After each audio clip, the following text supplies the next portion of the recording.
Astra Travelers, and welcome to another episode of Tales of Teyvat, a Genshin Lore Podcast. Last week, we dove beneath the surface water and discussed Remuria and the Sea of Bygone Eras. This week, we're going to start in Petrichor and then move ourselves over to Natlan as we talk about the Unfinished Reverie Artifact set. Are you looking for visions of the past? Come shed a golden tear with us at our website, talesofteyvat.com, where Tiff has gathered some beastly constructs for each episode for your blurry eyeballs to enjoy. While you're on our site, check out our past episodes and seasons, artist spotlights from the community for every topic, and some other goodies. Finally, feel free to email us at talesofteyvatpod@gmail.com to let us know if you would toot or boot this episode and what topics you'd like to see in the future. Additionally, you can feel free to give us a rating wherever you listen to your podcasts. Additionally, we are super excited to announce, if you haven't already seen, that we have officially launched a very small merch shop. So if you've ever imagined yourself sporting a Tales of Teyvat hoodie or t-shirt or sticker on your laptop, on your body adi, or just in your closet on a hanger, we've got you. Of course, there's no pressure at all, but if you want to look at the swag we have, you could go over to Ko-fi, where we have a little shop set up. So that's the same site that we always talk about. You could buy us caffeine on. Now you can actually get something physical while also caffeinating us at the same time. So definitely go and check it out. And thank you to members of our Discord server and social media who all saw it first. So if you follow us on Twitter, Tales of Teyvat, or on Instagram, Tales of Teyvat Pod, or you're a member of our Discord server, which is an 18+ server hosted in conjunction with the Shade Chamber podcast, you could join that at bit.ly/Shades of Teyvat. We announced it there first, so, they got a first glimpse at it. Not that there's any limited supply, but they got to see it first. They got bragging rights. So definitely check that out as well. Now, where we're going in Petrichor, I don't really think merch existed. Like, there's no Petrichor merch. So today, as we talk about the Unfinished Reverie Artifact set, we're actually starting in Petrichor at the domain that is there. It's the only domain there. It is found in the Fated Theater domain. Which, if you know anything about or have ever been to any theater, there's going to be some merch at a theater. You're going to be able to get a little magazine or your little t-shirt or, keychain. Or you're saying these artifacts are from the merch table? Yes. Mm-hmm. Oh my god, stop. Can I get an Aussie keychain? That'd be so cute, a little Aussie keychain. Oh, that would be cute. Cassiodor beheading Boethius. That'd be a lot on a keychain. Wow. I know that didn't happen that we know of, but I think it'd be really cool merch. They definitely would change up the story. But it should be Cat Theodore, Ozzy the cat, fighting. But so the Fated Theater domain in Petrichor, the small, how they always give these domains double descriptions. The first description is, they're both literally about Remuria. The Prophet and the Ruler, heroes and fell dragons, the grand opera of the Golden Age once played out here. Now, the only players left on the stage are monsters of unknown provenance. You shall earn priceless artifacts if, and only if, you can defeat them. So dramatic. So drama. I mean, it's a theater, so it's fine. And this Fated Theater is in the Fated Castle, which, of course, is tied to Remurian history. And we just had a recent episode about Remuria, if you want to go back and check that out. And the Fated Castle is that sort of, it's weird because the Fated Castle, it's kind of under Petrichor and it goes underwater, right? But it's not really connected with the rest of Remuria and the Sea of Bygone Eras. Yeah, it's a weird little situation. Do we know why? It's almost like the outlet to get in there. Yeah, remember there, that Andreas person or whatever, he helped Cassiodor make sure that there were these seals in place so that people couldn't get into Remuria. Oh, okay. But I don't know, man. It's just weird because on the map, the Sea of Bygone Eras looks so far south of where that is. But maybe that's a weird thing they did with Maripede, where it's right by the Opera House, but then it's way up north on the map. Yeah. That one still always gets me because it's you're going down that big tunnel. You go down that elevator for a long time, but it's It didn't go sideways. Well, I think we take a boat. the first time we go in. We take the giant elevator, and then there's like a little waterway. But yeah, that takes us north. like, yeah, that was it. I don't That's even what I thought remember it the was. boat. I don't even remember the boat. Brandon's just like, fuck this tunnel. I remember wondering if there was like a sideways elevator or something, but it doesn't matter. It's connected to Remuria. We know that. It was like a part of Remuria. And there's this really creepy book collection called The Fall of the Fated Castle that tells a spooky story about death appearing on the stage of the theater and taking everyone's life as like a blood red fog spreads through the castle. And it says that the blood moon that the towers once blocked reappeared in the sky as this is happening. Then eventually the castle just lies in ruins with its statues until it eventually falls into the sea. So it's sort of like a horror tale. It's very Edgar Allan Poe almost. Mm-hmm. It doesn't seem entirely accurate because it kind of depicts Remus dying with the rest of the people there at the theater. Right. Even though we know he probably died elsewhere in Remuria, like when he was activating the Requiem, Okay. because that's like down in the Sea of Bygone Eras. So yeah, I thought that was kind of fun because it's like this creepy story about death. What sounds like it could be an actual figure of death. Like it's like a tall, slender figure dressed in black that appears, and then everyone starts dying without a moment's notice. And then it's sort of just silences the whole theater, and then it eventually falls into the sea. But I also have a very important question, which is why are Natlan based artifacts being retrieved from a domain in Fontaine and Remuria even? Oh, you know why. They had to hint at Natlan. Petrichor released right before Natlan. It was like the last expansion, and they had to just do something. Like they always do. It just bugs me. It's me. I might have found a loophole that helps it make sense, but it's up for debate. We see it in other places too. Like even Viridescent Venerer, she's from Sumeru, but that's over in Mondstadt. I think the biggest thing that's a little bit of an annoyance in this is the fact that the domain itself, the history of the domain is so ingrained in Remuria, and it's a place that we can't get to. That we can, but it's a place that has a lot of lore. It'd be like talking about Dragonspine when you're like in the desert. Right. Yeah, it is really weird. And it doesn't make sense that an artifact set coming from something so specific to Remuria would describe, honestly, some deep Natlan history. Like, it's not even like it's like, oh, once Moeka was a kid and she liked to play and like she heard the story. There's no obvious connection. Obviously, Brandon has maybe something going on in the back of his head, but there's nothing like straight up. So it's just like you kind of sit there like la la la la la, like what the fuck is happening? And when you read the artifact set, I actually remember when we first picked the topic for the artifact set, I was like, oh, I think it's Natlan based. And then a few weeks later, we were like into the season and we were talking about Dainsleif. And I was looking ahead at the artifact set and it like literally talks about a man holding a ring and like deep messengers of Twilight. And I was like, guys, this is it. This is Danes. We're going to find out about Dainsleif and his fucking ring. Apparently they're in Natlan. No. And then like as we were preparing for this episode, I was like, poo. Not what I wanted. No Dane for you. Well, I have a thought of what the ring may be, but I don't think we're going to get to it in this episode. So that being said, though, Remuria, that's all we're going to talk about.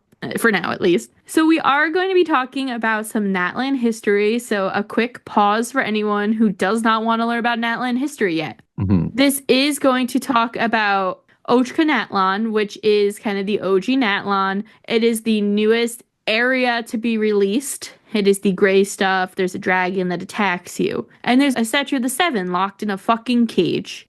So we purposely are not going to talk about anything covered in the quest line over in that area. Mostly. Maybe we'll touch on a little bit, but we're not going to spoil the whole majority of the quest line. Yeah, we'll talk about the stuff that really refers back to the artifacts. So it'll be stuff where it's like, oh, if you read the artifact set, you would have known it anyway type of situation. Maybe a little deeper than that. Yeah. But we purposely really don't want to spoil this questline for anyone. It is the newest region in Natlan. We don't want to spoil people already on it. So if you're like, wow, if you've done it and you're like, wow, they're not talking about XYZ, that's why. Just a quick heads Right. up. And before we do jump too far into it, I think it might be really important to give a quick overview of our characters. Because similar to Remuria and similar to the Narcissus saga, there's a lot of characters in here, and Natlan is new. So there's a lot of characters that we've never really heard before. And we'll start off with the one, the only Xbalanque, who they called this artifact set the first Ascended and the first Pyro Archon. You want to know what's funny? Every time I hear that name, and stop me if I've told you this before, but I say it in such a way. Have you ever seen the Keegan-Michael Key bit about when he's like an inner city teacher who goes to this like suburban school as a substitute, Yeah. and he calls like all their names like Jacqueline instead of Jacqueline, Yeah. like Aaron? Xbalanque is one of them to me. Like every single time. And when I say it, so if I leave out a syllable, it's because I'm pulling my inner Keegan-Michael Key.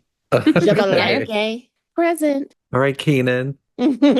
Our next character that gets brought up is Och-Kan, aka the Half-Man, aka the Sacred Lord. And he's a tyrant that once ruled over Natlan, and he was the king of Ochkanatlan. Makes sense. Mm-hmm.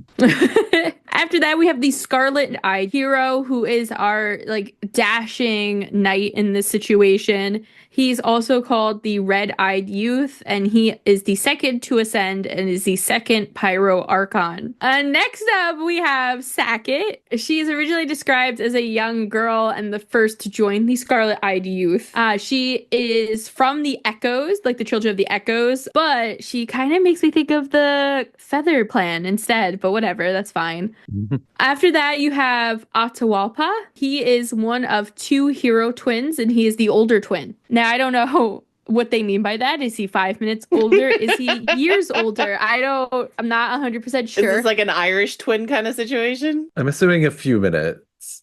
He's the dominant twin, I think is what they mean. Okay, that would make sense. He's considered an incorrigible chatterbox, and he is originally from the people of the Springs, which they call the Metzli tribe, which I found interesting that it had a different name. They all do. Yeah. I'm like, why? They all have different names, and they all have different, like, things that they relate back to them. Like, they call the Children of the Echoes those from the canyons. The Scions of the Canopy are the people from the hanging trees. The people of the Springs are the spring source. I mean, I appreciate that they're adding more flourish of culture to each area. You know what I mean? Like Yeah. they're like enhancing like the ancient vibe of it. I just wish that they would like say it in the game a little bit more, because like Right. I was so confused. I was like, wait, where is Nanots Kanyan?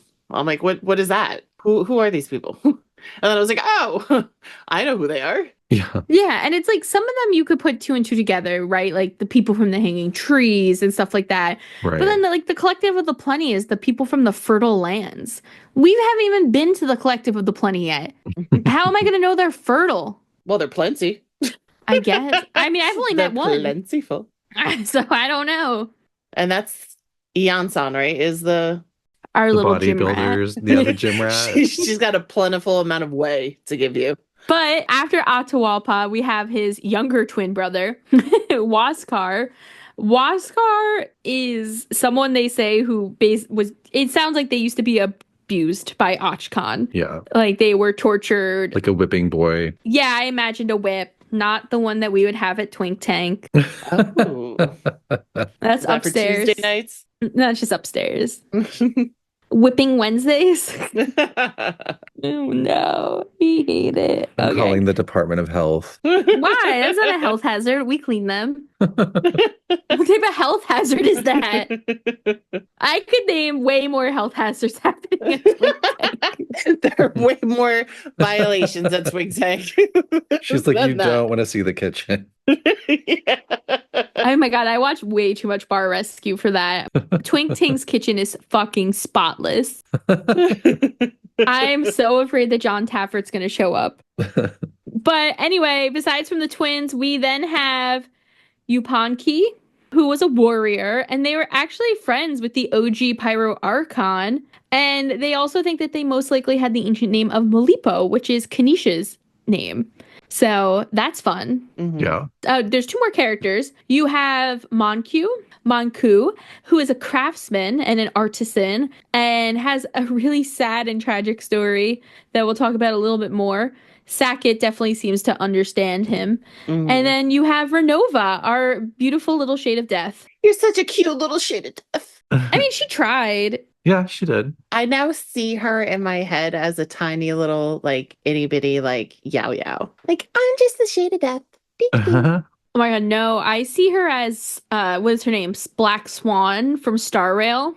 That'd be cool. Like, she's very, like, witchy, dark, like, very Hecate. Hey, that would make sense. But it would be hysterical, though, if Yao Yao walked out when you have that idea of death is this, like, you know, you expect to see Fischl, and it's Yao Yao. Like, Yao, how'd you get here? Yeah. What you doing? But yeah, so those are our cast of characters. There are just a few other keywords I just want to like give you a brief overview on. We mentioned that different terms they use to describe some of our tribes and the areas. But additionally to that, they call the Night Soul totems obsidian pillars. They call Ochkanatlan the ineffable city. Or Cinder City, right? Or Cinder City, yes, that's in the post. And then the Night Kingdom, they call the kingdom where water flowed as rays of light. Or is that Fontaine? I was also thinking that. It kind of made no sense to me. I was like, where is the water? I've just seen ghosts. Well, that was what I was wondering if that's the tie-in with Remuria. I mean, whatever, we can get there. Before we get into this, I think it might be really important to do a brief overview of Och-Kan, our OG tyrant of Natlan. OG tyrant, the only tyrant of Natlan. I don't think there's more that I know about. Hopefully there's not, but Hopefully I know not. Moika's keeping secrets. Just giving Decorabian vibes. Oh yeah. Deshret even. it's the desert of Natlan. Yeah, so just a little basic backstory about Och-Kan. Och-Kan was alive the same time that Xbalanque was, and this was back when Xbalanque was still a human before he had ascended to become the Pyro Archon. And at this time, I guess the humans in the area were still having some kind of war with the dragons. And during that war with the dragons in that area, he was enslaved by the dragons. And this resulted in him, of course, hating them. And while Xbalanque was still human, he showed Och-Kan what is said great compassion. We don't know what exactly happened. It just says that he showed him great compassion. So that resulted in Och-Kan having this intense loyalty for Xbalanque. And after Xbalanque ascended as the first Pyro Archon, he actually wanted the people of Natlan to peacefully coexist with dragons. Like that was his wish for the future. Very hiccup of him from How to Train Your Dragon. But Och-Kan seized control of after Xbalanque's ascension. And this is the point of Natlan's history called the Era of the Grand Alliance, where he basically takes control of all the tribes. And he starts persecuting Saurians because he hates them because they're technically of dragons. And he bans the worship of the Night Kingdom. And he uses the special kind of flame called Turnfire on anyone who stands up against him. And Turnfire is just the scary type of fire that burns you alive if you feel it on your back and then turn around. I hate it. Yeah. I think we learn a lot of that in the Science of the Canopy reputation area stuff too. Yeah. So he's using that to like keep everyone under his thumb, and he becomes like more and more tyrannical and unhinged as time goes on. And that's sort of the point we're at when we get into the artifacts. Mm-hmm. And now do I have this right? Is he dragon and human? It's weird. So I think he's a human, but then he's referred to as half human in multiple places. But then he's also referred to as just human. And so I was a little confused about that too. I took it as he was just a regular human, but I think when he's imprisoned, he gets the Fire Lord's blessing or whatever it's called that our little Saurian has. And also that thing that like gives Saurians like special powers, but also makes them go crazy and berserk. The same thing Chaska has. Yeah. Well, Does she have it? We think. She might have it, yeah. But like that one huge like Kukasaur boss has it. Yes. Yeah, we mentioned it in a Natlan episode, I think. But I believe he's just a human, but he gets that blessing and it like fucks up his face. And like he has like all this like phlogiston swirling around his face, so he puts a mask on to like hide it. It's kind of vague to me, but I took it as like he was a regular human and he's sort of been like infected with dragonness. Because even at one point his pupil starts changing shape and stuff. Okay. Which is like you literally turned into what you hated. Yeah. Yeah. Karma's a bitch. Like the Bloodstained Knight. I know we already said like the Deshret kind of connection there, but doesn't that sound like Lilipar's, I think, grandson, who was all, they like shunned him because he was the brass, the guy with the brass mask. Yeah. The one that Kaya really relates back to in his hangout. Yeah. Yeah. Poor Kaya. I'm glad he came up. We're so far from Mondstadt. That's so nice that he came up. And if he didn't, I would just make sure that he did. So yeah, I'd bring him away. I mentioned him in Twink. I mean, you actually did bring him up. So, I just like to make sure that he gets brought up properly. But that actually is the perfect segue into our first artifact piece, which is the flower piece, the dark fruit of bright flowers. Its simple description is a flower carved from gray stone covered in gold foil. Legend says that during a war, it was used to differentiate friend from foe. So at some point during Och-Kan's rule, we have enter the scene the Scarlet-Eyed Youth, who I'm assuming was like just some rebellious guy who ended up getting exiled from the area. Is that how you two understood it? Like he gets exiled by like someone that works under the king because he's probably talking shit about the king and they're like, get out of here. But then he comes back later, and when he returns, people, I guess, were so impressed that he came back that they started these rumors that he was like guided back home from the Night Kingdom by Xbalanque himself, and that he must have like a part of Xbalanque in him, even though he also was probably just like a regular resilient human. But they started sort of like revering him as divine. They were romanticizing him too. I think that at this point the people had been told you can't listen to the YOBs, you can't listen to the teachings of Xbalanque. And the way they described it was so like crazy too. It was very like biblical. Like they say that if they try to talk to you through fire, don't do it. Okay. Creepy. Why? He also did something to save the Saurians. I don't know what he did and how he saved them and what he saved them from. He had some kind of reputation for saving them, right? I think that was why he got exiled. He was trying to save the Saurians and succeeded in some degree. Because we know Och-Kan was like, fuck you, dragon kids. Right. And murks them all. Tried to murk them all. And they eventually do get freed. Thank God. They're so cute. But this is the part where it says he, quote, returned from the kingdom where water flowed as rays of light, unquote. And I know the fandom wiki page has that linked to the Night Kingdom. Like they think they're referring to the Night Kingdom. And the people, in Ochkanatlan seem to think that he probably did come back from the Night Kingdom. But it makes me think when I hear kingdom where water flowed as rays of light, that makes me think that when he was exiled, he went to Fontaine. And that he's coming back from Fontaine, no?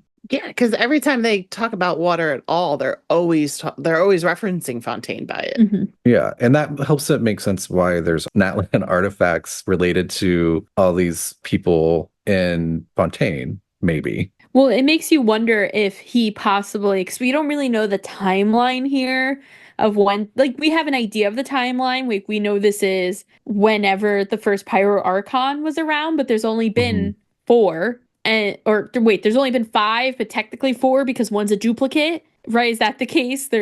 I forget how many there were. I wasn't even sure if it told us how many there were. I feel like we talked about it once of like Moeka being number 3 and then there being a Pyro Archon in her place and then her coming back. But I could be very wrong. Yeah, no, I'm pretty sure that that's the case. Well, at least that's what we thought when we talked about Natlan so far. It's definitely older than 500 years ago. We know that. And since we don't know the timeline exactly, it is possible that the Scarlet-Eyed Youth was actually like over in the Remuria zone. Like maybe he saw the fall of Remuria and he would have survived it because he wasn't from Fontaine. So it's possible that he was even inspired. Maybe he worked with Irenaeus and kind of found inspiration in that and was like, I'm going to go home and I'm going to make this happen for us. Yeah, that could make sense because Remus was seen by a lot of people as another tyrant. Oh yeah, for sure. I mean, the God King, who like literally enslaved a bunch of people. Yeah, and then like was like, and now I'm gonna go to bed. Good night. So that makes sense. But so when the Scarlet-Eyed Youth does come back, and there's all this like energy behind him, and everyone's like, "Ooh, is he gonna help us? Is he gonna save us?" That's when he starts gathering his crew. He's like, "I need a fam." So he starts gathering people that he thinks could help take down Och-Kan and take back the authority for the tribes and to fix Natlan after the sad state that it's become. So that's when he meets the characters that Feeny was talking about before, Sakkuk, the hero twins, Atahualpa and Huascar, Yupanqui, the taciturn warrior, the guy who doesn't speak much, and then Manqu, aka the masterful craftsman. It's kind of like in Deadpool, you know, in the second Deadpool when he's like interviewing people and he's like, no, you're not good enough for this job. I just imagine him like sitting down at one of those like stone desks, like, okay, what are your qualifications for this? The first to join is Sakkuk, and she's described as a young girl who decided to join the charter. And later on, she describes herself as like the weakest among them all and stuff like that, which doesn't necessarily seem true. She seems very warm-hearted. She seems very open-minded, and she seems very good, like here to change the world. Mm-hmm. Afterwards, the twins join Atahualpa and Huascar, and then they meet Yupanqui, and that's kind of where this artifact set leaves off. They decide that they have to go find an artisan, and they're not sure what artisan they're going to find. Mm-hmm. And Yupanqui also, by the way, had history with Och-Kan because he was bested in battle by Och-Kan. This was, of course, when Och-Kan was following Xbalanque around because he was so loyal to him. So he bested Yupanqui in a battle, and Yupanqui was so embarrassed, he basically started following them around to kind of save face of like, oh, I didn't get defeated. I'm on their team. I just joined the Resilience instead. What a bitch thing to do, honestly. He's now my least favorite on the team. Well, this was when he was young. He actually, they talk about him like looking back and kind of laughing at how foolish he was back then. That's why he's so like, they described as taciturn. I think he's older and he's like wiser, and he's just kind of also defeated because he thinks that even though he really believed in Xbalanque's message of like, we got to live peacefully with the Saurians, he felt so beat down by the situation with Och-Kan after Och-Kan, you know, became the tyrant, that he actually took a job under his rule and just was kind of like, just kind of resigned himself into thinking that there's nothing he could do to stop anything. So our next artifact piece is the plume, which is the faded emerald tail, a tail feather ornament whose luster has long faded. The patterns on it are said to have been etched by the hand of a skilled artisan from long ago. And this is where we finally find our artisan, our last member of the crew. And so they're out searching for a craftsman that they've heard rumor of. They think that he could be really great. Oh, yeah. Yupanqui, too, is the one who was like, well, I've been around long enough to have heard of someone, because the Scarlet-Eyed Youth is smart enough to know, like, okay, if we're going to take down this guy, we need a way in and through the city, and we need like a plan because there's all kinds of contraptions and like dangerous things going on in here, and we have to be organized about it. And Yupanqui is like, I have heard of someone that might be able to help us. We just got to find him. You know, this mysterious artisan that used to work for the king.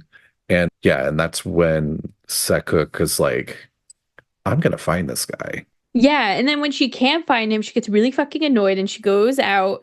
I assume it's to a tavern, She goes bar hopping. Yeah, she goes to Twink Tang, and at Twink Tang, she held out a feather and a picture of her dead dad, and she's kind of like longingly looking at it.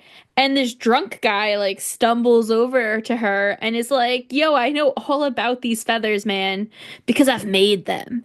Mm-hmm. And he starts telling a story, and she starts to get like a better look at him, and she sees that half of his face is burnt off. And it actually gets into like a pretty like a gory detailing of his face with like blood and everything. It's like his face is melted, there's blood. I'm like, okay. Why is there just random blood on a guy in a tavern? Well, I'm guessing it's like, you know how like when you see a burn, it can look like there's blood because the skin is so thin. It's not like literally oozing. No oozing that I know of. Although if I'm assuming they didn't have modern medicine back then. Yeah. So it's possible it was oozing because it probably wasn't properly treated. But I don't know. I'm also not a doctor. I leave that to Ratio. Anywho, so she realizes that they may have found their guy, and she starts talking to him, and she's like, yeah, my dad died protecting my tribe's Saurians. Mm-hmm. And so there's a hinted romance here, not between Sakkuk and Manqu, but between Sakkuk and the Scarlet-Eyed youth. But I think that they lean toward the side that Manqu was kind of infatuated though with Sakkuk. Yeah. Oh, yes. But he says that he could tell that her heart belonged to another. It's a love triangle. Of course it is. But I thought that was really interesting, though, that Sakkuk, her dad died trying to protect Saurians, and like a big turn on for her could be that the red-eyed youth, the scarlet, red-eyed, whatever, that he was trying to save the Saurians when he got exiled. Mm-hmm. So I wonder if that's like a, oh, you did what my father couldn't, Daddy type of issues. moment. Yeah. Oh. Yeah. And Manqu's like, why do I gotta be a burnt up, raggedy ass, like drunk on the street out front of this bar at the time that I meet the love of my life? Yeah. Mm-hmm. With my face oozing. Yeah. You know who it kind of reminds me of, not in looks, but in like relations? It reminds me a little bit of like Yuki, Toru, and Kyo, Brandon. Oh, really? Yeah, like I feel like Is that Fruits Basket? Yeah, from Fruits Basket. Like Yuki likes Toru, but knows that like he's not meant to be with Toru. He knows that Toru likes Kyo, and that Kyo is a stubborn ass, but that he does like Toru in return. But in this version, that means that Toru ends up with Yuki, which is how it should have been in Fruits Basket. So this is the ending you've always wanted. Yeah, I love that. that. Well, this would be the only if Kyo died. Right, which is how it should have ended in Fruits Basket. No, I'm just kidding. Wow. Oh my god, Fruits Basket goes from like a slice of life romance to a fucking horror. Like, move over Attack on Titan. Holy shit. Yeah, I mean, Akito tried to kill Toru when he pushed her off that fucking cliff, so it was pretty scary. I think it's fine if the alternate version is that Kyo gets, cut in half with a sword or something. Maybe. Just saying. No, I actually don't like it. Never fucking mind. I take it back. Anyway, so Manqu is like, yeah, I'll serve the Scarlet guy. I really want to serve her. But he was like, I know I can't serve her in the way I would want. Oh. Because her heart belongs to another. So I'll just follow this dude instead. If there's anything that romance and movies have ever taught me, is that he didn't sit so idly on the side. Oh yeah, he was totally swooning with her all the time. He was like, maybe if I do this, she'll start loving me like she loves him. She'll look past the ooze. Yeah, which I'm sure she could. She seems like the type that like looks don't matter to her type of thing. In my opinion, I've never met her.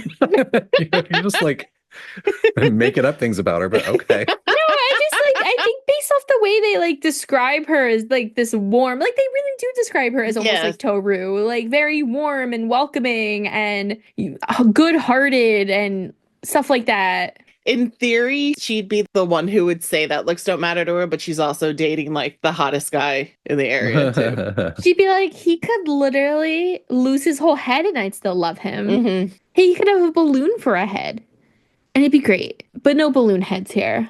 So we move on to our next artifact set. That is where this one ends. The Sands artifact piece is the moment of attainment, a sundial used by an ancient kingdom to tell time. Wow, no shit. Tiny marks have been left at a certain scale that can only be seen through careful observation. So basically, you find all throughout Ochkanatlan these sundials, and they all have the same little marking engraved in them in the same exact spot, and no one knows what the fuck it's for. It's the truth, and all the tribes have different theories of what they think it's for. So, like, in the Children of the Echoes, they thought it was all about, like, lighting the night soul totems. And so Sakkuk went and brought a bunch of wandering spirits back to the Night Kingdom. Good for her. She has no poltergeists now. The Scions of the Canopy, they thought this meant, like, we gotta go sign contracts with our tribe's Saurians, like our, the Saurians that are connected to our tribe. We haven't done it in a while. And Yupanqui was like, hell yeah. So he took his sword and he whipped it into the necks of the Saurians, and thank God didn't decapitate any of them because they had shackles there. So he destroyed the shackles and freed all the Saurians so they could sign these contracts. Meanwhile, down in the People of the Springs, they thought they had to basically fix people's amnesia by listening to the waves. And they were like, people have lost their memories, and we're going to help them get the memes back. And Atahualpa did that. I don't know how. I really didn't understand how, but did. Like, was it a spell? I don't know. Magic. Memes were restored. And the Collective of the Plenty, they thought it was time for the oppressed to rise. And this is where our Scarlet-Eyed Hero comes into play. Dun, dun, dun. And he decided that he was going to summon the power of Renova. And he was going to burn down Ochkanatlan and give the tribes all their OG power. They're gonna burn down the city and give everybody their burnt city back. Woo! We built this city on fire. The Scarlet Youth started the fire. And so what we do find out, though, is that the plan, of course, to navigate and take over what became Cinder City was, of course, devised by Manqu, though he took no credit for it. Yeah. A silent man. You think that would have been his way to get... No, he didn't want to earn her love that way. Well, I think he in part decided not to take any credit as a way to impress her, and it worked. I see. I don't know why I'm all about the drama of the love triangle for some reason tonight. No, I know. Well, it's always fun. A love triangle is always fun in fiction. In fiction. I'm really glad you said that, Brandon. Love triangles in real life are the worst. I've never been in one, but I can only assume that it would be the worst fucking thing that ever happened to me. Worse than death. Oh, wow. Okay. I don't know if it's that bad. I'm sorry. I literally, I get anxious about it happening to characters. I can't imagine it happening to me because I feel so bad. Like, someone's going to get their heart broken. And it's usually the character that you like the most. Yeah. So I just get really sad. But regardless. So the last people standing in this were the Masters of the Night Wind. And they basically had this youth who knew all the secrets about the sundials but decided not to tell the truth. Now, I have a question for you guys, though. When I read that, I assumed that was like a leap forward into the present. But I couldn't tell. And I also don't know. Yeah, I think it was reference to Manqu, right? But it says a youth. No, he wasn't young at that point. That's why I could be really wrong, and I could have read this totally the wrong way. But I felt like this person from the Masters of the Nightwind who was a youth, I felt like it was Sitlali. Like, they were like jumping ahead and being like, Sitlali knows the truth. But she's not going to tell anyone. And she's going to keep it to herself. I just took it as like a reference to Manqu not taking credit for stuff. But that's a fun thought that it could be Sitlali and that she was young back then. Yeah, because we don't know, right, when she was born. Mm-hmm. We don't know anything about her besides that she's a granny. She could be the primordial one for all we know. She's got a great skincare routine. Yeah. But I just thought that would also be cool because Sitlali, part of her whole thing is that she knows too much and it's really taxing on her as a person. And I could see it being yeah, I know the truth of the sundials, but I can't tell anyone. I'm just going to keep my mouth shut. But I don't know how she would have figured it out either. So I don't know. I don't know if that's like a jump, if that is supposed to be Manqu. I don't know. It says the youth smoothed over the nearly identical scratches on the sundials with his hand. Oh, his hand. Imagining a time unnumbered sunsets before, after the date to execute the plan had been agreed upon, those hands that might not ever have existed, and the moment the owner of those hands had engraved those marks upon the sundials. So it does sound like it's more of a flash forward to after everything's been done, regardless of who it is. Obviously not Silali because they say he. But it's interesting. I like the idea too that he's like rubbing the sundial and going, I don't know if these people are even fucking real. Is this just another legend? I have no idea. Yeah, I took it as meaning the Scarlet-Eyed youth, and that later he's just thinking back about the battle and how he's thinking about like how close they were to like not having any sundials because like they all would have basically perished. But I think it's a little vague. I'm trying to be a little too poetic. The only reason I wouldn't think that is because it kind of insinuates that the person doesn't know if these heroes were real. And he would obviously know that his crew was real and that he was real, right? I could also be looking too deep into it, of course, and it could be more poetic. But I don't know. It just seems like it has to be someone that wasn't there. Imagining a time unnumbered sunsets before, after the date to execute the plan had been agreed upon, those hands that might not ever have existed, and the moment the owner of those hands had engraved those marks upon the sundials. It's too poetic. Yeah. It's way too poetic to the point that like Brandon and I both are looking at it in different types of poetry and we still can't fucking figure it out. And that's the only issue I have with Genshin sometimes, you know, but I know that that's how things are IRL too. It's not like Genshin's fault. They're doing things very realistically. But it's like, just give me an answer. I definitely take it as like looking back of like that fateful day that they decided to attack Och-Kan and how if they hadn't, they wouldn't be there. Like I think you mentioned even recently is that they love to make it a scavenger hunt too. So if they make it too straightforward, it almost loses a little bit of that dreamy kind of find out your own way, like make your own adventure type of thing. Yeah, and it's probably stuff they answer more so in the quest too, right? They're like, we're not going to tell you any of this, and then you're going to have to play the quest. You don't get all the answers by reading an artifact set, you dum-dums. You'll learn about it in Shesnaya. It adds romance to it that makes you feel it more. Yeah, definitely. I know this is like a very like romanticized like war story. Yeah. Which is sad. I hate that. I hate that it's so easy to do that. Also, though, a question that to kind of jump off of that, the sundials, but a question that this artifact piece brings into play too, is how did the Scarlet Hero get Renova's powers? Yeah, that I don't know. There's no answer to that so far. At least, you know, again, without the quest, I don't know. It could be different. But like somehow Renova got on the good side and she helped him. I mean, maybe he was going down into the Night Kingdom. And was actually talking with her. Yeah. Was she in the Night Kingdom though? I don't know. I'm assuming, but I'm not sure. Or maybe she just didn't like what was going on over there. We know that she had dealings with Xbalanque. I mean, what's the one hoe's name? The Night Kingdom Master Sealy Wyob that we talked to? Oh. Who reveals that they're angels? Something with a Y. But don't they just call her like the Night Kingdom Master or something? The Lord of the Night Kingdom. Lord of the Night. Yeah, whatever her name is. Doesn't she say that she worked closely with Renova?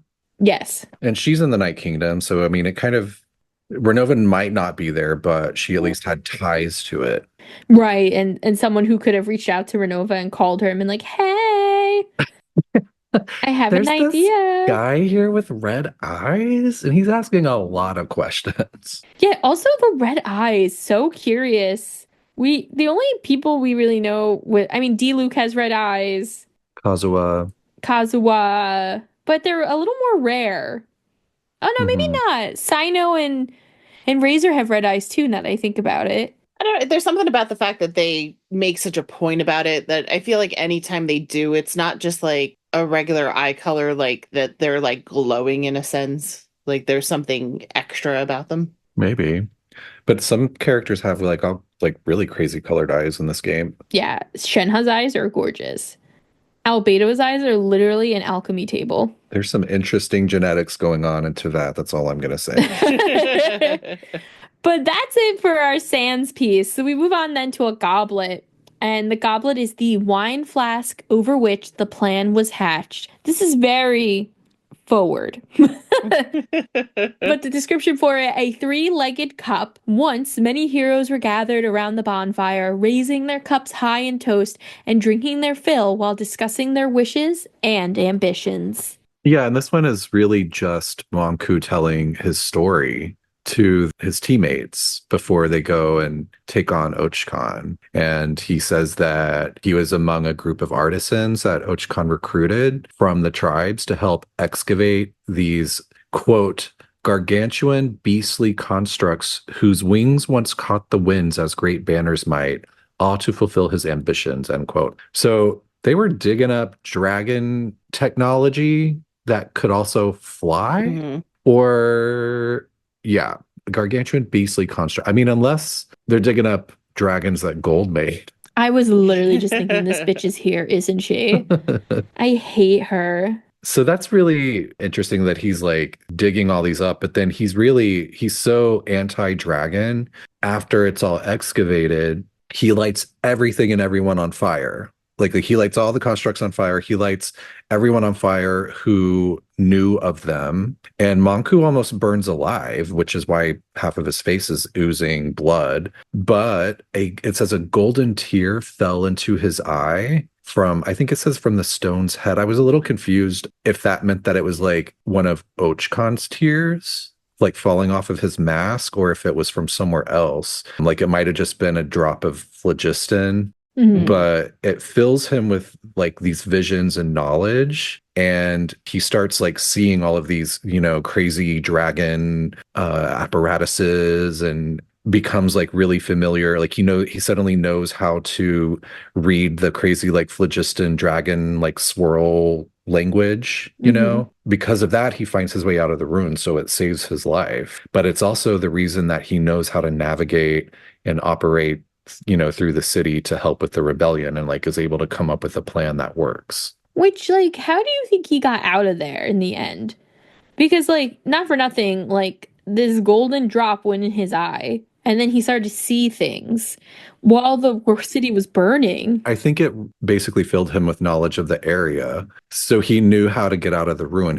I think it said there was like another way out of the ruin, that because he thought he was trapped. Okay. And so he like was able to escape through a different exit. And do you think Och-Kan knows that he escaped? Probably not yet, but he's about to. He's about to when we go and fuck up his shit.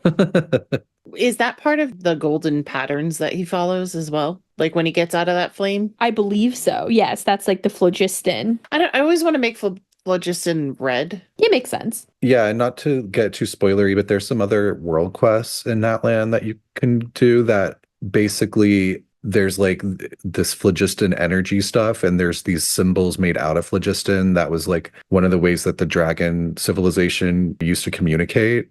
It was like a language sort of, and they used it like symbols made out of it to do things and operate different technology. So it wasn't just like a fire thing. It was like a whole, like almost like the blood of the Natlan veins when the dragons were in charge, if that makes sense. Yeah, definitely.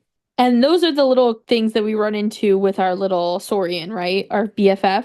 We see them a lot in like the quests involving the Saurian, those like... Yeah, and like when we go deep underground and there's that really pretty gold area. Yes. And basically anywhere we're not supposed to go that we go with the Saurian we named. It involves phlogiston emblems. Yeah. That whole quest series is what leads to the world quest in Ochkanatlan, where you start uncovering some of the Och-Kan lore. Okay. Right, I forgot that that's more of our Saurian friend. Just to add in, when Manqu is giving his whole story, everyone literally just laughs at him. So that golden tear is the source of your fountain of fanciful stories. That's the twins as they giggle at him. The incredulous jocularity in their tone. Someone with vocabulary wrote this.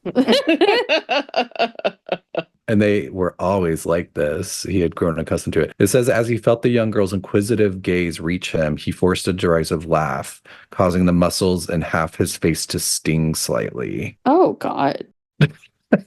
He's like, I can never laugh. I just noticed that because I thought it was really sweet. Like, Sakkuk didn't laugh, you know? Right. She was nice to him. But then that brings us in to our circlet, which is our final artifact piece in this set. And our circlet is the crownless crown, a golden crown decorated with turquoise and emerald feathers.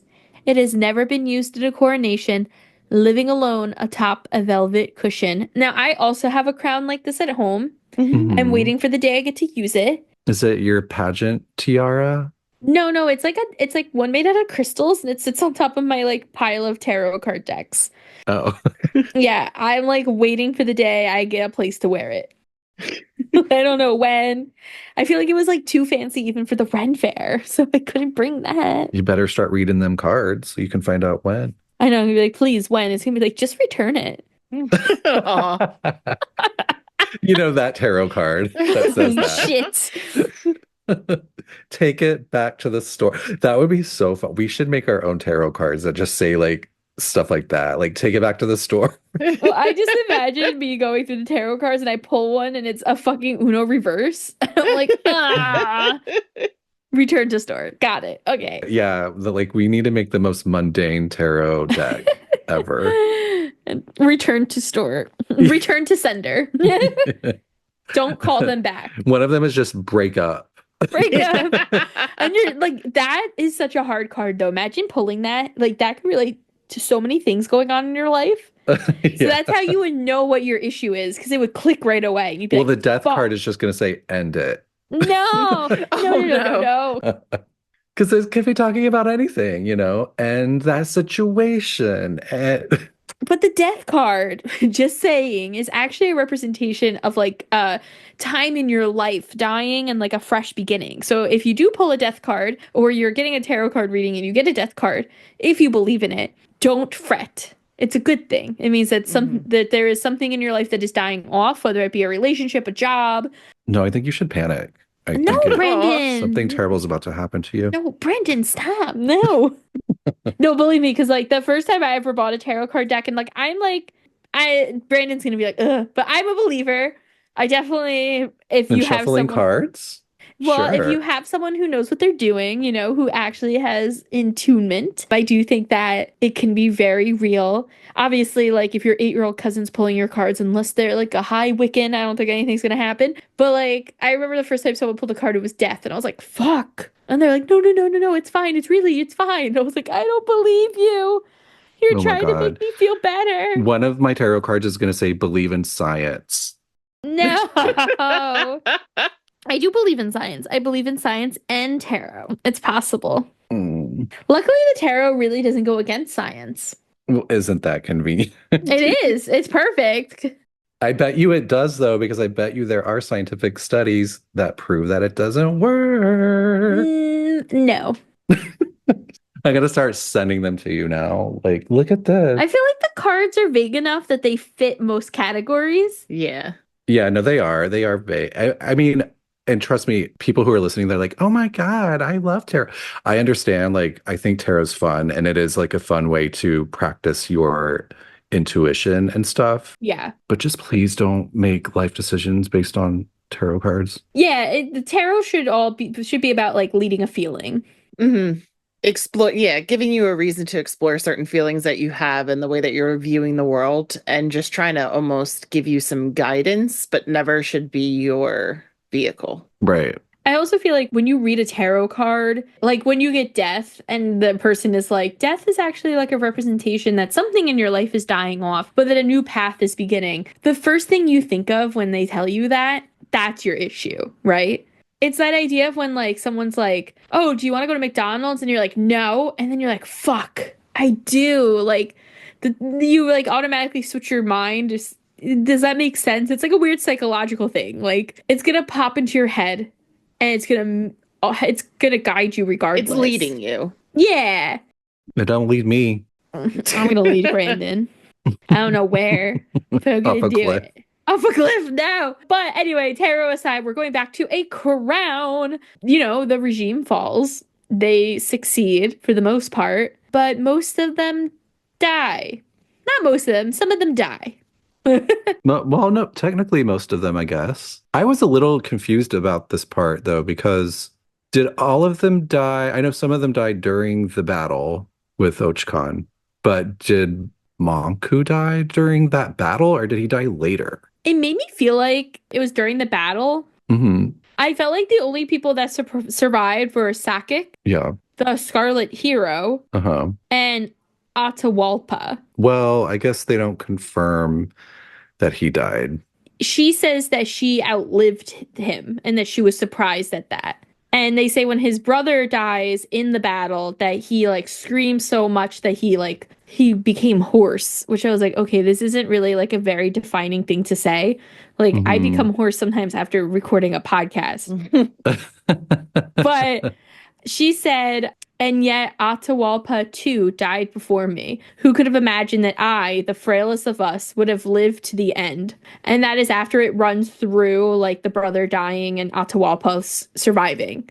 Right. So you're thinking he lived through the battle and just died later? I guess we don't know for sure, but I was wondering that too. It's like, it's very vague. And we know that the Scarlet-Eyed Youth, he becomes the second Pyro Archon at this point. Manqu, it says something horrific about him, but again, I'm confused because I guess we don't know exactly what happened during that battle. Yeah. But it says for Manqu, after witnessing the crooked corpse agonizingly hunched beneath the black beast's butcher's blade. Ooh, that's what a horrifying ending for Manqu. It's literally horrifying. Is the black beast supposed to be Och-Kan? Or is that like a monster that was working for Och-Kan? Or is this some other kind of abyssal thing that happens later? But Sakkuk, she's talking about like how they sort of promised each other. He was going to remake her feather accessory that had been dulled over time once, you know, they had taken back the night. Literally. And she in turn was going to make this special crown for him. And that's why she says like it was after witnessing the crooked corpse agonizingly hunched beneath the black beast's butcher's blade that she understood the crown she had forged and adorned with her own two hands would wait alone for its master who would never attend the coronation. Oh, she realized she loved him.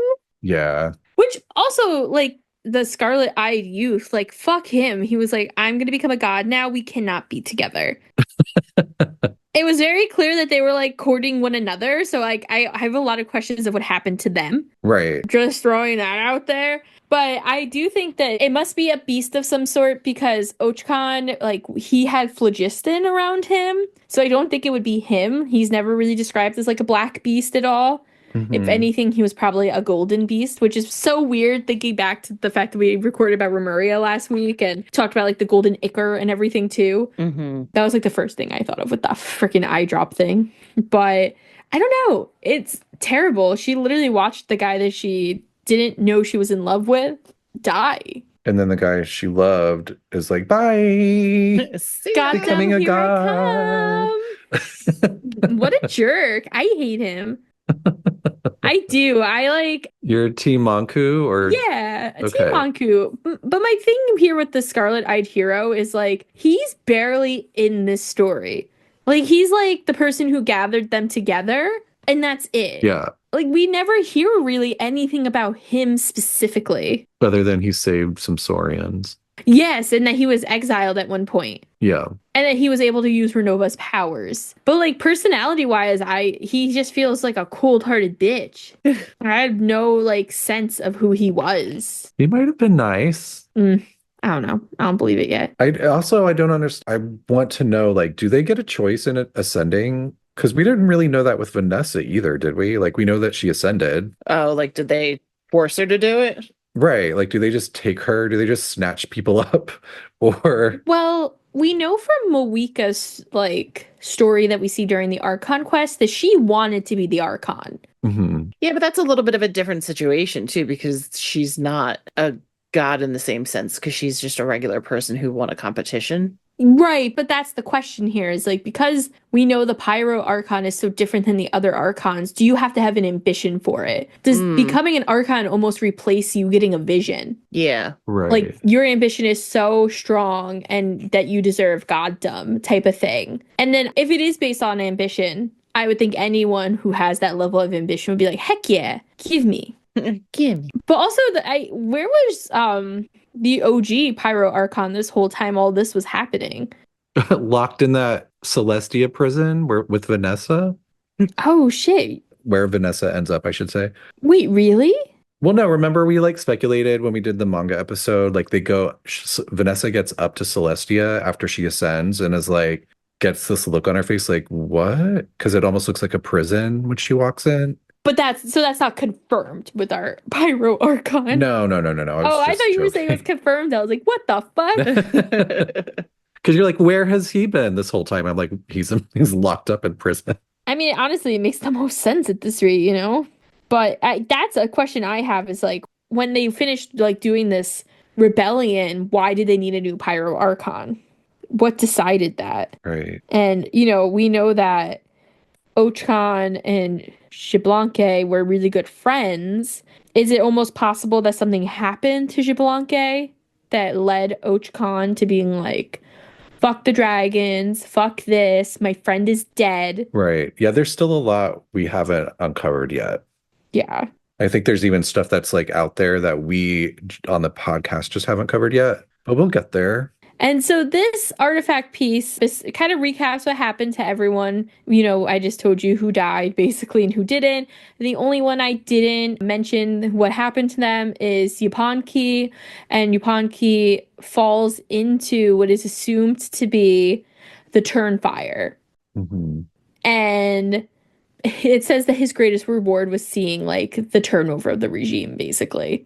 So he dies, the one twin dies, later on the second twin dies, the Scarlet-Eyed youth becomes a god, Manqu dies, and so Sakkuk is just all by herself, and she grows to be kind of like an eccentric elder of the tribe, basically, and she likes to collect luxury goods, so she's really into like jewelry and handmade stuff, but she's that grandma that's kind of like, the new stuff sucks. Wait, is she Slit Lolly? Oh my god, maybe. Oh my gosh, stop. And can you imagine? No, but they describe her as old. Like the people know she's an elder type of thing. Yeah.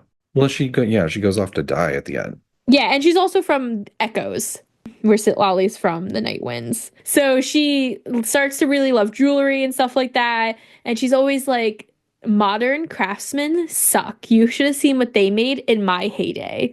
AKA what my almost lover could have been if he hadn't died. She's very protective of her almost lover. Yeah. Yes.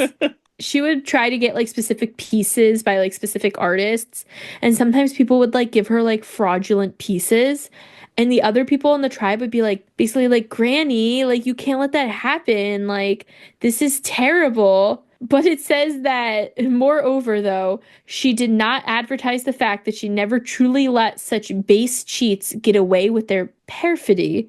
So she's pulling a Kanish, because Kanish will like take people's Saurian kills, and then he'd be like, actually, this person should die instead. And he'll like get revenge for the Saurian, even though he's a Saurian hunter. So I'm like, yo, she's like killing people.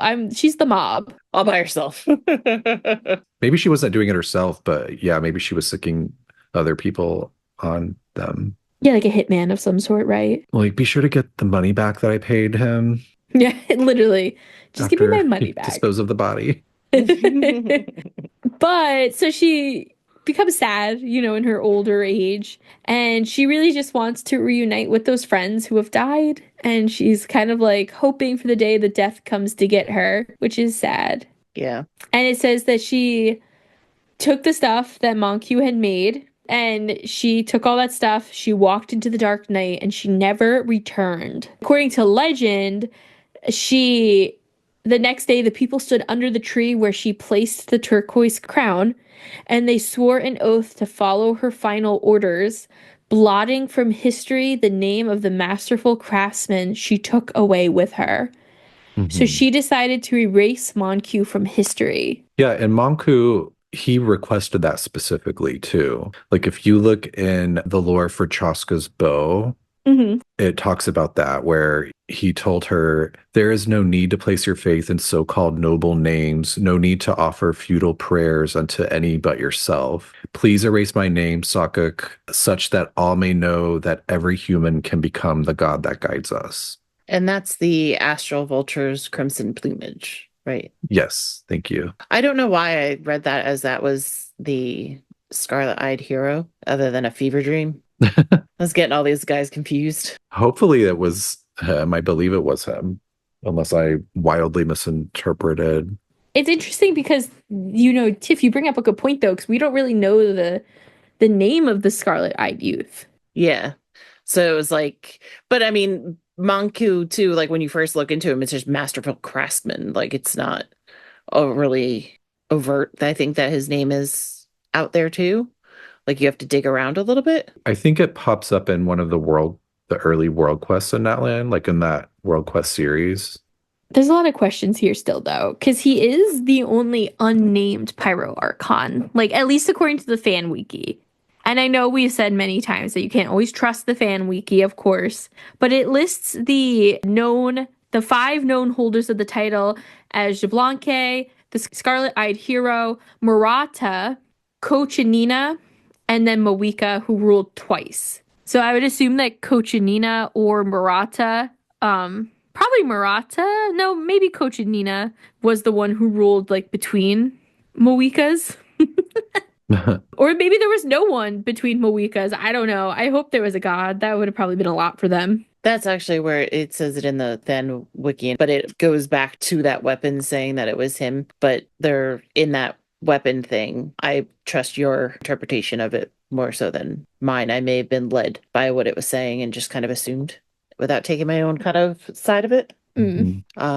Oh, wait, no. Come and hear my words. Hark as I sing of the hero, our red-eyed savior, and the old friend who went with him. He wouldn't call himself the red-eyed savior.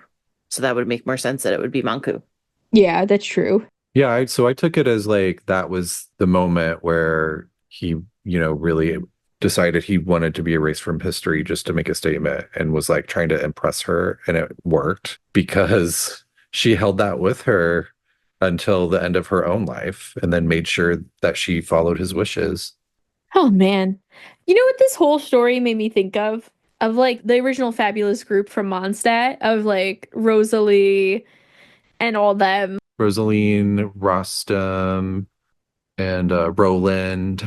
Yeah, the one maiden who sang all the time. Like, it just like kind of made me think of them because they were the people who fought back during the cataclysm and stuff, like the same kind of like a little motley crew of people. It also made me think of the Wanderers troop too, like a group of people willing to stand up to what's wrong. A ragtag cast of characters. Oh my god, I know. The last few episodes, we've had so many ragtag groups of characters too. It's been a lot. No, I'm looking forward to learning more about Manqu and Och-Kan and Xbalanque as we continue exploring Natlan. And hopefully, as we do learn more, we'll come back and do another episode and get a little more in detail with some of these things. But I definitely think we will need to, as we gain more clarity. We're going to be like, yes, it's all coming together. Yeah. I can't wait to see who the Lilliparks character is going to be. No. We need some kind of crazy ass revenge person. Incest. There's always incest. There's always orphans. And child sacrifice. Yeah, child sacrifice. The E. You know what? It's not any surprise that Celestia's throwing down some freaking sky nails. Once you put it like that. But the sky nails are like causing the child without an E sacrifice. Like people are afraid of Celestia and therefore are sacrificing their children. They're like, if we burn the kids, the nails won't come down. But anywho, we're going to leave Natlan and we're going to return to Angel Share to check our mail. Kirara left us a few messages with Charles. She was unable to wait for us, which I'll have to have a talk with her. So our first message comes from Hako Tsume, and they said if you could choose a collaboration in Genshin, what would it be and who would the character be? So we're thinking like Aloy, right? Like bringing a character into the game from another game, maybe what they would be doing in Genshin too. Which I think we've answered a question like this before, and that is who I said. Did I say like, oh, I would just keep Aloy and just explore her more? Yeah. Now you need another one. Oh, you need a real one, Brandon. A real one? Excuse me? She's already in the game. You can't use her again. This is new stuff. When I first was reading it, I was talking to Fiends about making sure I got it correct. And my first immediate thought was, well, McDonald's. It could be, they already did that. It could be Ronald McDonald running around. And then I went to Grimace as a Fatui Harbinger. Those big blue ones. That's a Grimace. Or is he number 10? Grimace is number 10. Along with the Hamburglar. Oh my God, yes. I'll go first just because I don't play that many other games that would actually have a viable crossover, because anything else I play is like Grease. There's not going to be like, a game about going through your death and it's just, whatever. But for a second, I was like, Grease the musical? Grease Lightning. That's it. Yeah. No, I mean like the indie. The indie one. game, yeah. Yeah. Which Neva is the other one that I'm playing now, and that's definitely not coming in either. But it's same people, beautiful game, check it out. But so my only other game that I play on a normal basis is Fortnite. So I've decided that Peely, who's the giant banana, is going to make his way over into Genshin. Negative points for Tiff. I mean, they already have like a Greek version of him. Why not have a Genshin version of him? No. They have every version of him. What would he do in the game? Slip and slide? Ew. He's a banana peel. I hate it. He'd piss you off. That would be his entire purpose. Wow. I hate this collab. I would not buy. I would enjoy it if it went the other way, too. Like if they brought some Genshin characters into Fortnite like they do with other stuff, it would make a little bit more sense because there's no real story there. Like, how cool would it be if you had, like, Kaya running around Fortnite? With an assault rifle? Yes. With the gun he's always wanted. The gun he's like, the gun I deserve. Mm-hmm. So I had one picked out for this one, but I also kind of have a goofy one that I'll say second, but it's not really serious. The one that I would suggest is Squall from Final Fantasy VIII. He's a tortured soul. He was an orphan originally, and he grew up in an orphanage, and eventually he was shipped off to Balam Gardens, where he was trained to be a soldier. So, he went from orphan to like young teen, sent to become teen soldier. So I feel like he would fit into Genshin pretty well, and he's a bit of a dark heart, but he's really like good. He just wants to like help people in the end. But yes, I don't know. I just feel like he could show up and he'd be cool in like Mondstadt or Natlan or even like Sumeru maybe. He uses like a cool sword that could be Claymore-esque, not nearly as big as Cloud's. But my joke one, and like maybe it's not a joke, Muffin from Bluey.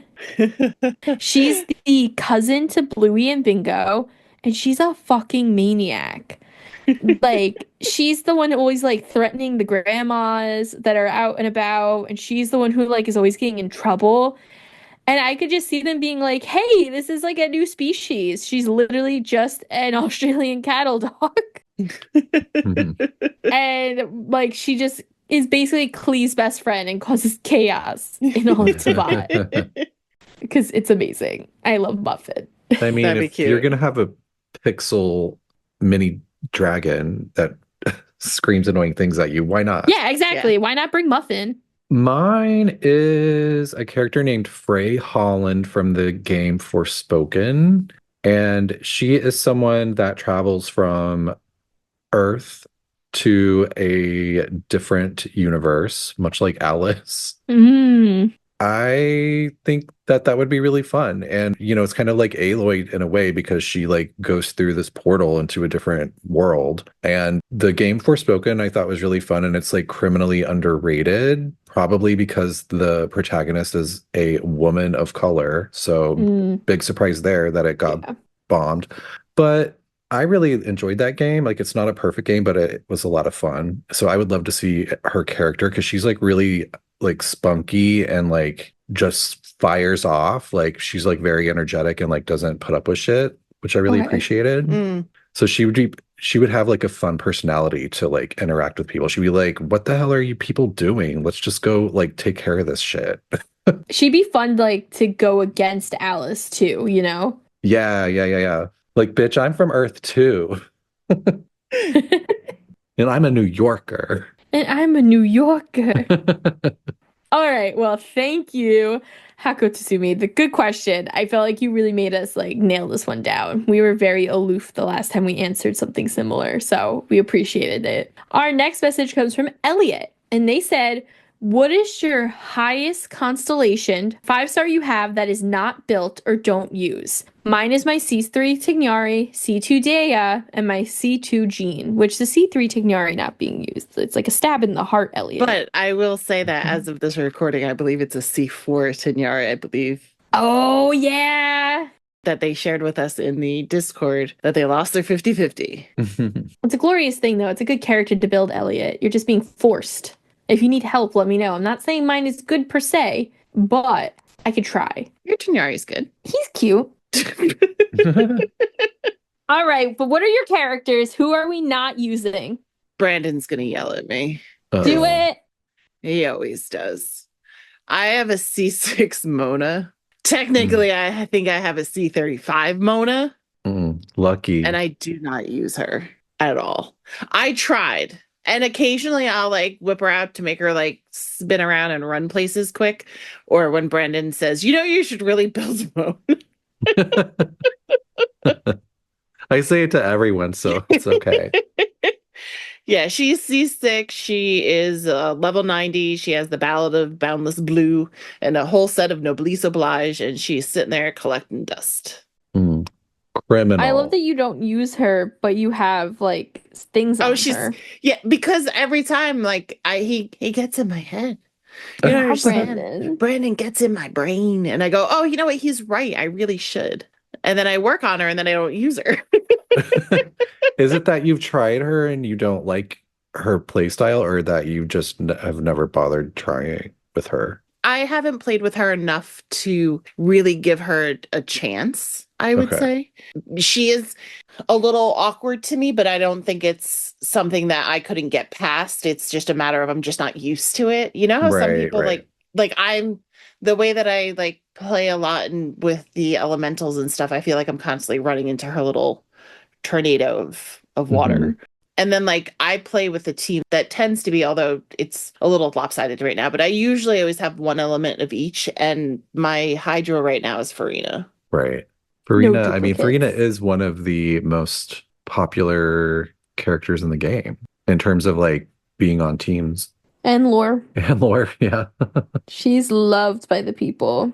We get a comment on most episodes asking us to do a Farina episode, and I feel so bad. I'm always like, I'm sorry. We will, just not now. She's on the list. We usually try to do like one Archon-esque character per season, and we picked Nouvelette. So I'm sorry. Eventually she'll stop making some pasta and jump in on the show. Not even pasta, it's mac and cheese. It's mac and cheese, yeah. Well, that's still pasta. It's better than pasta. By the way, I recommend Emblem of Severed Fate on her. on Farina or no, I'm on Mona. Sorry, yeah. Emblem of, okay. I'll work on that and I don't use her much on field. Like what I do with her is you use her skill because it draws everyone's attention, and then switch and play with other people until her burst is ready, and then do her burst, which also like paralyzes everyone and does like a shit ton of damage. And you also should pair her with Pyro. Doesn't her burst help other people like get stronger or something? Like it's a buff? So I don't think it gives like a buff, but it increases the damage that is taken by them. So like it can increase the damage of a different attack from another character, if that makes sense. That's why like sometimes if like I do my burst with Mona and it crits in combination with someone else's attack, that pops the bubble, it will be like 300 something K damage. Oh, that's amazing. Holy shit. Well, Brendan, who's your character then that you don't use the most constellations? Mine is C6 Traveler. That's a good one. I never use Traveler ever. And I just recently finished building all of my characters, at least with their level, weapon, and artifacts. And Traveler was one of the very last ones that I finished. So yeah, I just never use them. I just feel like there are other elemental characters that are always way better than Traveler.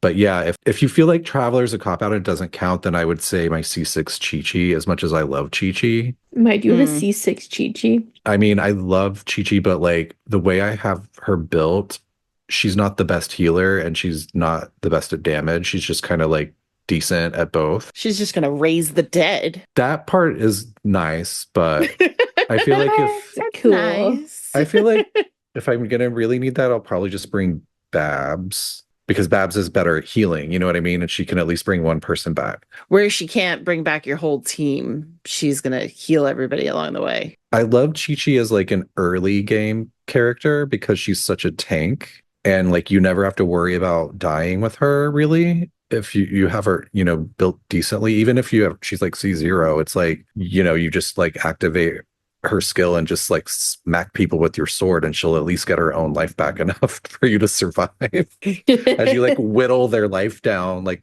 over and over and over again, so I think she's like a safe character like an early game, but as the game wears on she's just not as valuable, even though I love her as a character.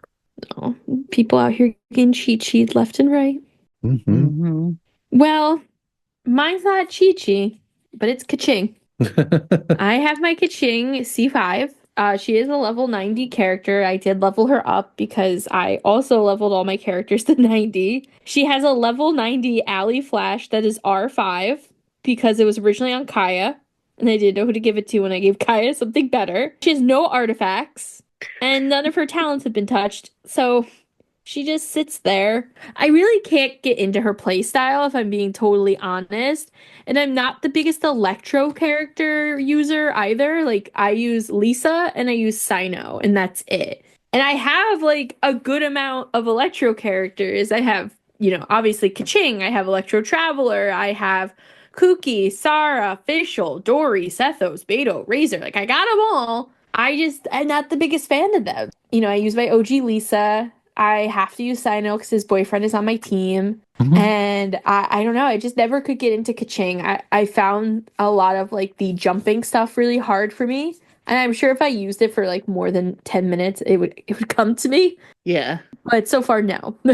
So sorry, Ka-Ching. She's okay. She's okay with it. I still don't have her, by the way. What? I still don't have a Ka-Ching. How is that possible? I don't know, because I have C4 Mona, a C6 Chi-Chi, a C6 Diluc, a C5 Jean, a C1 Dia, and a C2 Tighnari, and 0 Ka-Chings. So you have 2 C6 standard characters.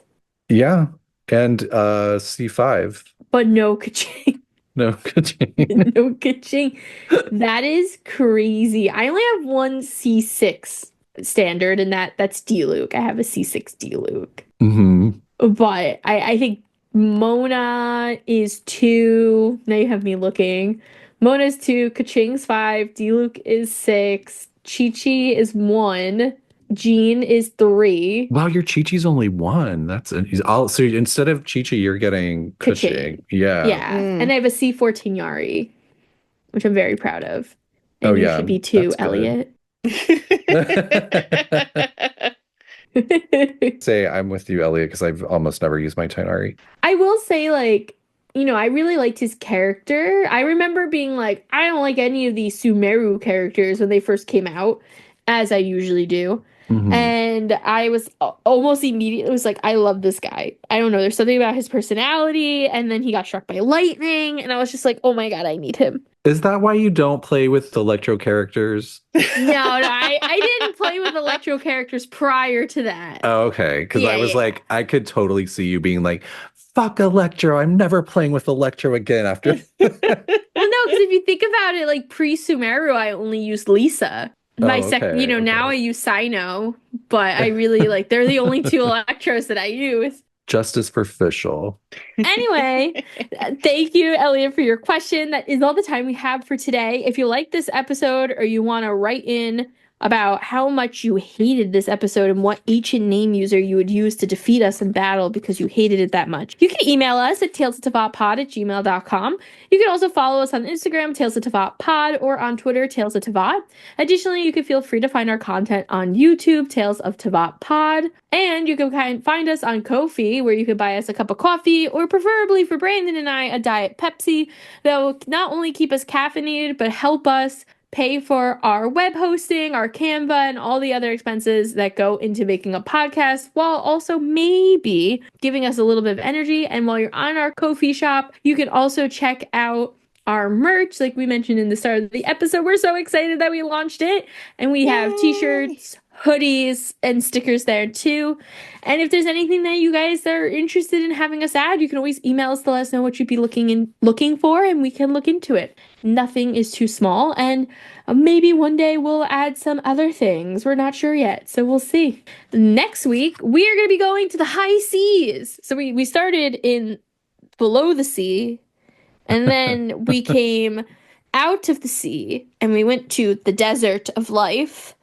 And now we are going back to the seas because we missed the water. And we're going to be talking about the one and only Captain Beto. So make sure to come and get your swashbuckling ready.